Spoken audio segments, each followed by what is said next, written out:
Now, a political analyst says the ANC's new step-aside rule will be a lever of power in this year's party elections. The party is gearing up for a national conference where a new president and executive will be chosen in December.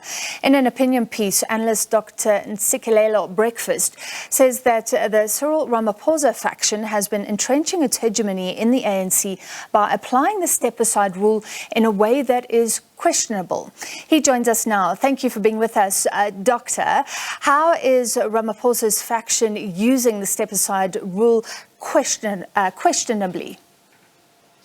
Well, Francis, my main line of argument is that the step-aside principle in theory is all well and good, but in practice it has been applied or implemented in a very factional way, in the sense that of late, President Ramaphosa and his faction, they've been trying their level best to entrench hegemony in the name of the step-aside principle. And by so doing, they've created a scope for different understandings and different interpretations, and also created a scope for counter-hegemonic responses. Now, of late, they have identified some gaps in the step-aside principle. And in breaching those gaps, they've advocated for the refinement of the principle in question, because at the moment, the application of it is backfiring on them, because those who are not of their own are ascending to power. A case in point is what had happened in KZN. But on the other hand, they turned a blind eye to the ascendancy of Mr. Msidi to the position of treasurer. So they've been applying double standards, but using the step-aside principle in pursuit of their political agenda, which is to entrench dominance. So you're pointing out, surely the example you mean is Andile Gumede, the former eThekwini mayor who faces serious charges. Now she's in place, but the party is saying nobody else who is facing charges should be elected. That could create problems. But couldn't you say that this is a natural outcome of the president's anti-corruption sort of cleanup campaign, which got him elected? But you are saying that, in fact, the step-aside rule has been used purposefully targeting the RET faction.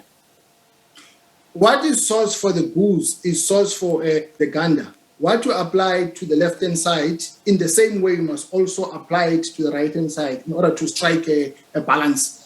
But what we see is that there has been a purge of some people. There have been other people who have, broken the law or who have been accused of wrongdoing. But we have not seen action taken against them, who are henchmen of the president. So that is the basis of my argument, that the dominant faction is on a political mission to entrench. And after all, what is politics? Well, politics is about imposing your agenda on your political opponents covertly. That is politics. Sure. It's about that. But could this exacerbate the backlash because it's not being used fairly, as you say?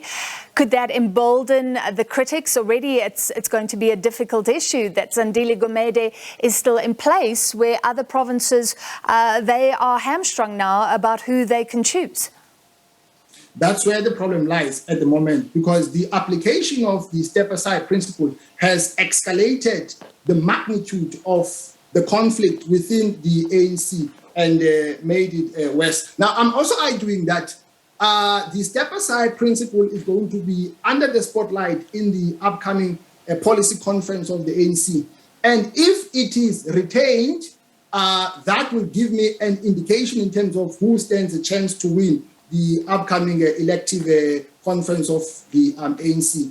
To be more specific, if the step-aside principle is done away with, it means that the Ramaphosa faction is in trouble. But if it is retained, I can bet my bottom dollar that President Ramaphosa is coming back for a second term. All right, thank you. You've answered my question because he has been seen as consolidating his power. So I did want to know how strong he is going into December. You do point out that coming in, it was such a slim majority for Ramaphosa, and he's been seen as weak in that he's had to play nice with opposing factions all along. Do you think his faction using the step-aside rule in the way that it is using is a sign of weakness? Were there other levers of power or other ways to entrench hegemony? I think in the beginning, the president has been playing the fool. He has been creating the impression that he's the weakest president the ANC has ever had. And he did that on purpose, just to consolidate power and come across as if he's enhancing unity. But it has turned out that he is strong. There is no way you can discipline the SG of the ANC if you are a weak president. That was a bold decision. So based on that, on also other decisions that have been made of late, the disbandment of the leadership of the Women's League, Youth League, blah, blah, blah. Those are indicators that he does have a hegemony, in my view.